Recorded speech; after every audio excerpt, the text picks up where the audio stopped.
Is this what Old Forester 1924 should have been?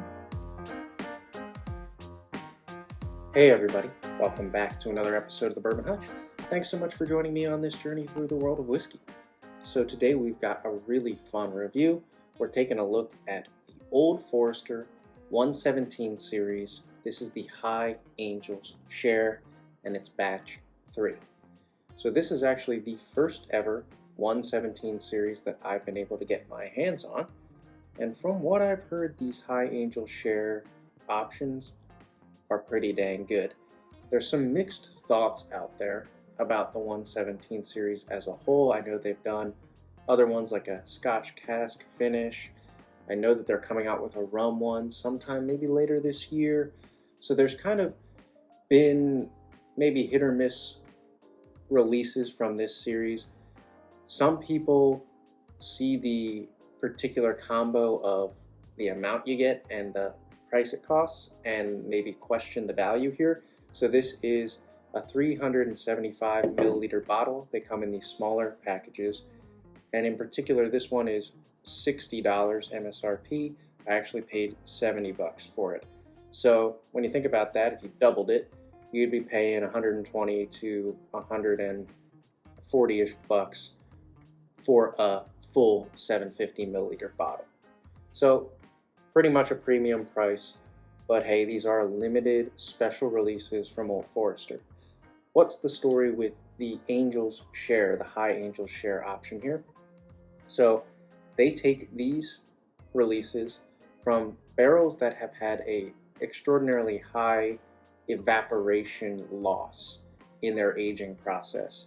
So that may mean that they're higher up in the rickhouse, maybe experience more rapid aging in those heat-cycled warehouses at Old Forester. Who knows?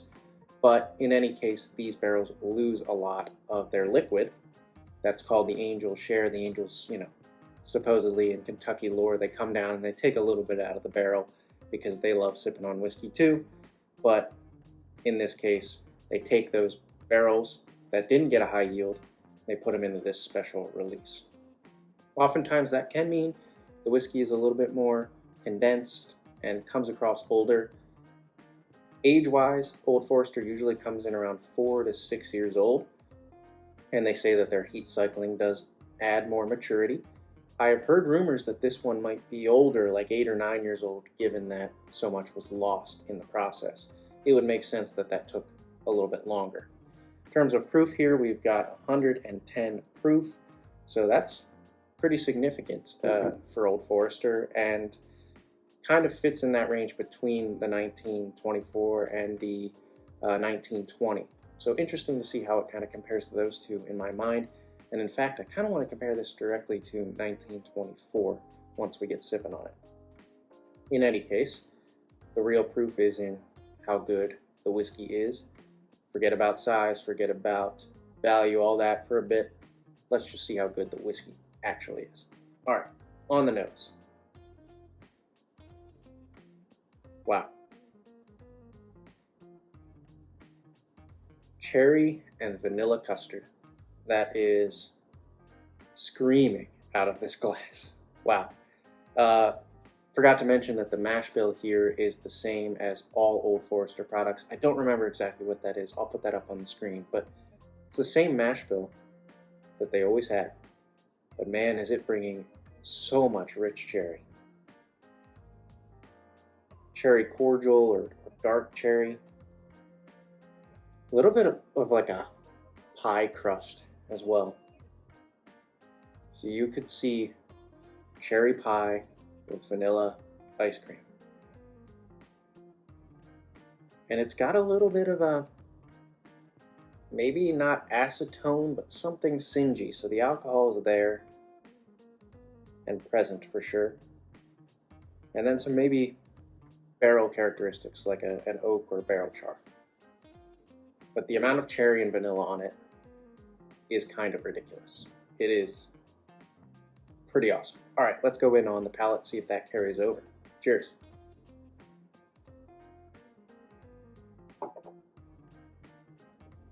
Wow.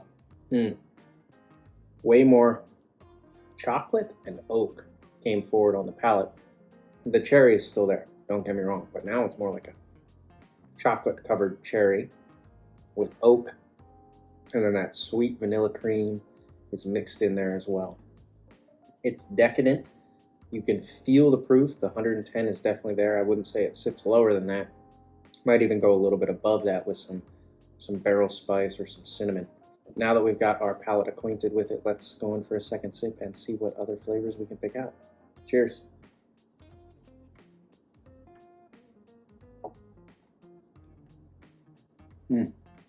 Yeah, very similar. It's interesting how the layers of cherry here are just, it's all cherry, but very different kinds of cherry are even layered in there. So it's like you get this deep, dark, rich cherry mixed in with that oak. But I also get this lighter, candied cherry kind of experience. And it maybe even brings in a little bit of like a banana runt quality that I often get on Old Forester and Brown-Forman in general. But yeah, it brings in these lighter, candied fruit notes, some banana layered in with the cherry as well. But man, it's just all cherry and oak. A little less chocolate on that sip, more of that banana cherry lightness coming in. All right, let's go in for the third sip, and we'll particularly focus on the finish, how long that lasts, how good that is, and then we'll talk about the whiskey overall. Cheers.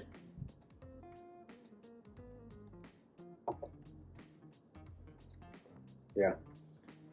So the oak and the spice are really building up on my palate now, and that is lingering for quite a while. I'd call this a nice, solidly long finish. Maybe not the longest I've ever had, but the amount of oak and spice that are still lingering. And then it is that maraschino cherry finish as well. So all the elements that make up this whiskey kind of stay with you for quite a while. I wouldn't say it's the most complex whiskey.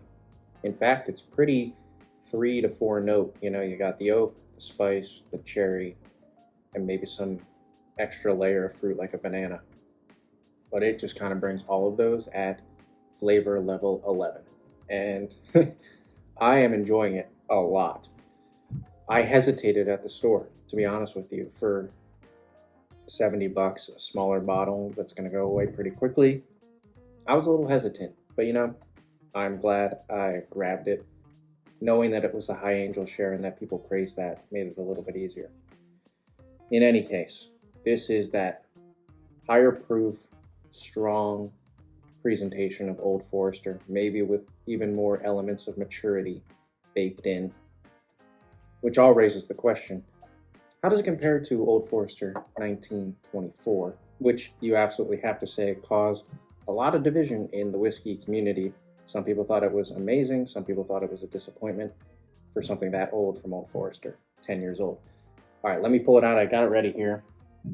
And we will just do a quick comparison because I'm curious to see how this lines up side by side. Lower proof, 100 proof here, but 10 years old. So guaranteed age statement, but not quite as high proof. See if that means less flavor or punch. Okay, so on the nose, we'll actually give this a second just to open up, and I will say, if you're enjoying all the content coming out of the channel, you know what time it is. It's that subscriber plug. If you haven't subscribed already, would love to have you aboard for the rest of 2024 and beyond. While you're at it, hit the like button on the video. It gets it out to the most people. And then comment down below. Let me know. What do you think of the High Angel share if you've been able to try it? What do you think of the 117 series overall? I have had no other experience with it, so would be curious to see how you think this compares to the other options. And then also, what do you think of 1924 and how it might compare to this? All right, let's go in on the nose. Okay, it is a similar DNA for sure. This has a little bit brighter cherry. A little bit more of that acetone astringency, but also oak and chocolate. And it goes more plum-like as well. A little bit more acidic with its berry notes. Okay, let's go in on the palate. Cheers.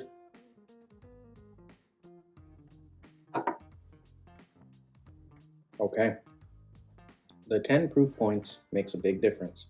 This is much easier to sip on, much more velvety and kind of quiet on the palate, but not in a bad way. There's still plenty of flavor. Cherry, oak, for sure. That plum characteristic is there. It's a little bit more vanilla lingering for me. Just some of that oak tannin probably sticking around. And it's just a more subtle, smooth whiskey throughout. I know people don't like the word smooth, but we contrast these two. This is more of that higher proof, probably some of that more rapidly aged whiskey that's got some punch. And then this is smooth and cooler tones and much easier to kind of sit back and relax with. If I had to choose, if you had to force me to decide among these, I'd probably go with the 117 just because it gives you more punch. It slaps you in the face a little bit more, and it's undeniable with its cherry goodness.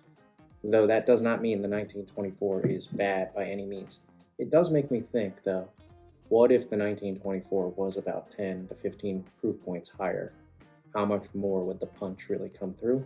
But again, that's not exactly what they're going for with this older, more mature, kind of smooth, contemplative whiskey, if you could say something like that about a drink. This one's just a lot more in your face. All right, I've kind of rambled for a while in this video. Again, I want to hear in the comments, what do you think of the 117 series and this High Angel share? Have you tried it yet? And how does it compare for you to 1924? Just kind of a curious little comparison of the Old Forester most recent offerings here. Okay, everybody, that's going to do it. Until I see you guys again for another video, all I can say is keep drinking good whiskey and cheers.